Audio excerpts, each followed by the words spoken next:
Assalamualaikum warahmatullahi wabarakatuh. Selamat pagi anak-anak. Kembali lagi dengan pembelajaran PKN pada hari ini.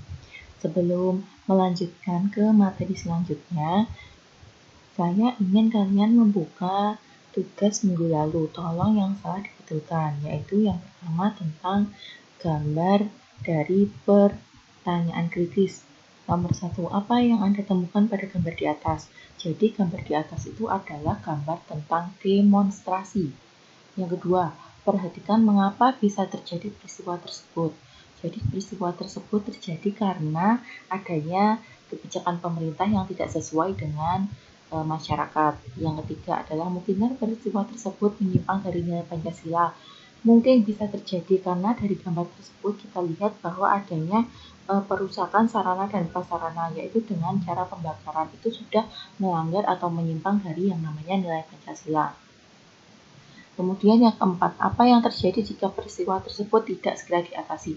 Maka akan terjadi kericuhan dan keributan sehingga mengakibatkan kerusakan yang lebih parah. Kemudian,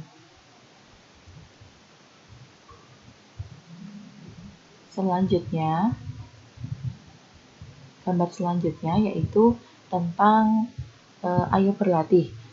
Soal yang pertama, apakah sikap tersebut sesuai dengan semangat dan komitmen para tokoh perumus Pancasila? Ungkapkan alasanmu. Sikap tersebut sesuai dengan komitmen para tokoh perumus Pancasila karena sifat tersebut merupakan contoh dari cinta tanah air.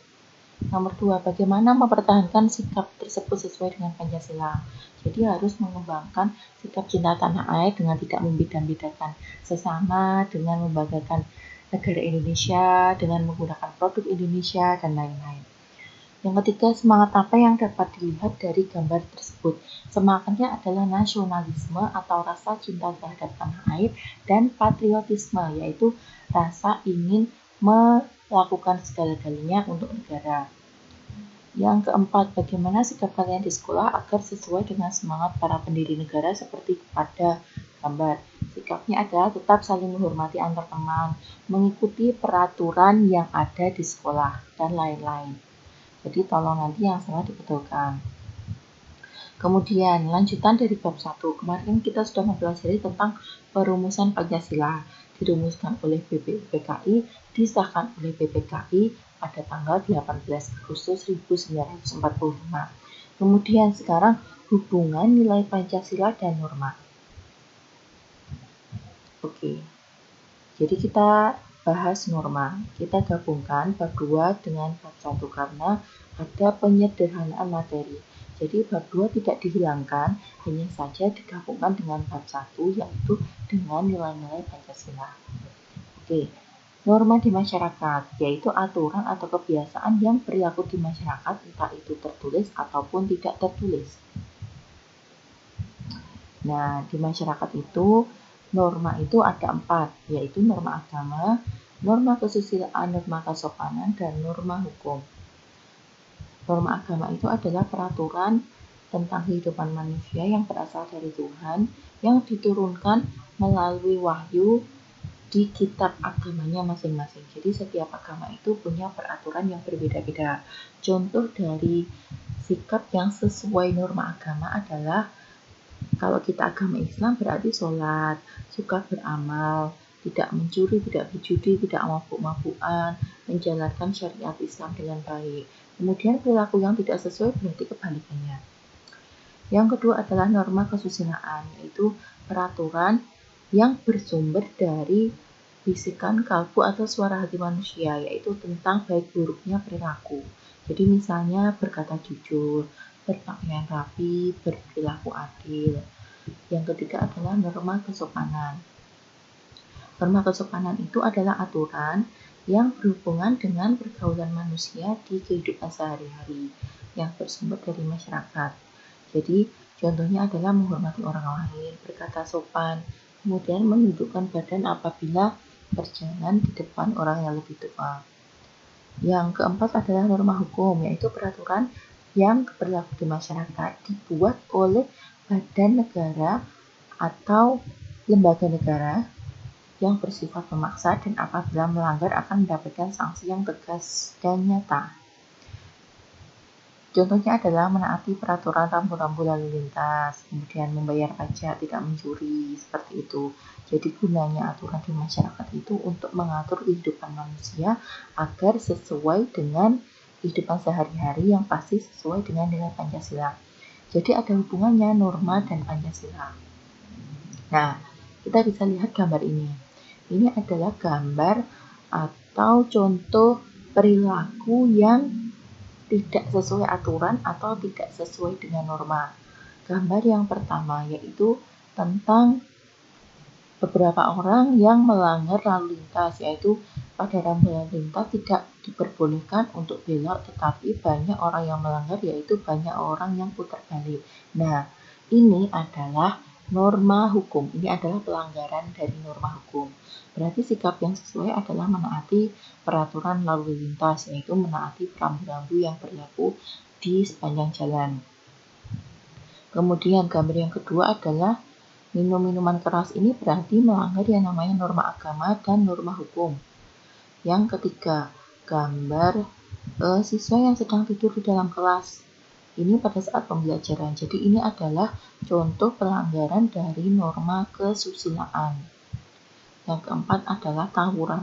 Tawuran itu adalah contoh pelanggaran bisa dari norma hukum, bisa dari norma kesusilaan. Nah, ini adalah contoh perilaku yang tidak taat pada aturan. Kemudian agar taat bagaimana? Agar taat maka masyarakat menciptakan yang namanya norma itu tadi atau menciptakan yang namanya aturan. Jadi aturan itu berfungsi untuk meningkatkan perilaku masyarakat agar sesuai dengan yang sudah ditentukan. Kemudian jadi apabila kita melanggar yang namanya norma, itu pasti akan mendapatkan sanksi. Nah, kita bahas yang pertama adalah norma agama.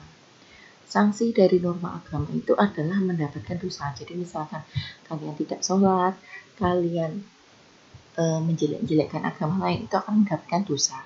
Tapi bentuk sanksinya ini tidak nyata.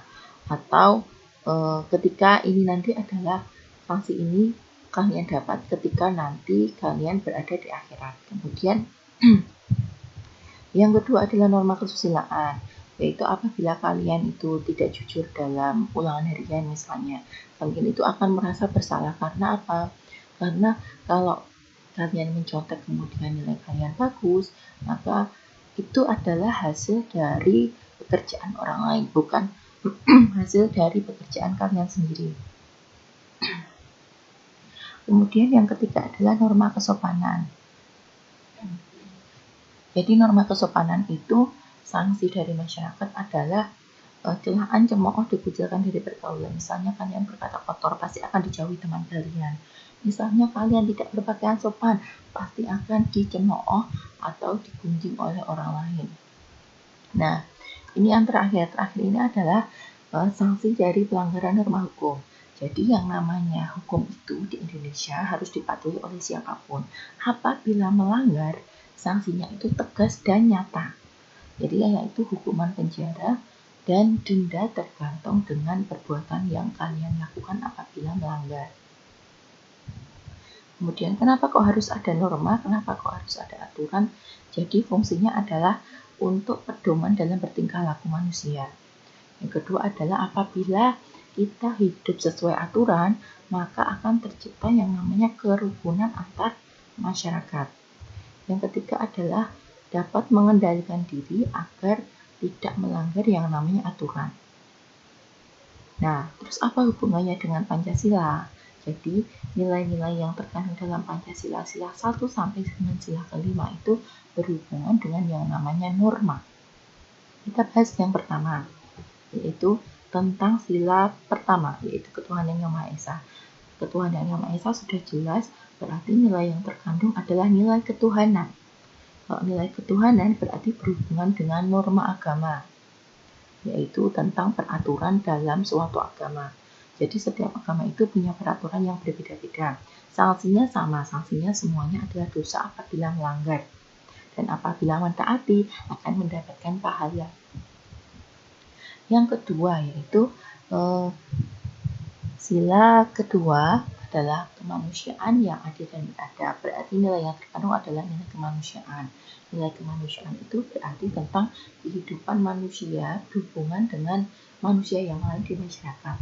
Berarti yang sesuai adalah norma kesopanan dan norma kesusilaan. Yang ketiga adalah nilai persatuan. Nilai persatuan itu sesuai dengan norma hukum. Karena di Indonesia ini berlaku negara hukum, jadi semua masyarakat Indonesia dari latar belakang apapun harus menaati yang namanya hukum. Yang keempat adalah nilai kerakyatan. Nilai kerakyatan ini sesuai dengan norma kesusilaan, norma hukum, dan norma kesopanan. Yang kelima adalah nilai keadilan. Nilai keadilan itu berarti harus seimbang antara hak dan kewajiban. Berarti sesuai dengan yang namanya norma hukum. Oke, mungkin cukup sekian pembelajaran pada pagi hari ini. Silakan nanti yang bingung bisa ditanyakan via WhatsApp. Untuk hari ini tidak ada tugas, persiapkan belajar untuk minggu depan. Karena minggu depan akan ada ulangan harian. Jadi sekali lagi hari ini tidak ada tugas, siapkan belajar untuk minggu depan ulangan harian bab 1 tentang perumusan dan penetapan Pancasila sebagai dasar negara plus norma. Terima kasih, sekian pembelajaran pada pagi hari ini. Kurang lebihnya mohon maaf. Assalamualaikum warahmatullahi wabarakatuh.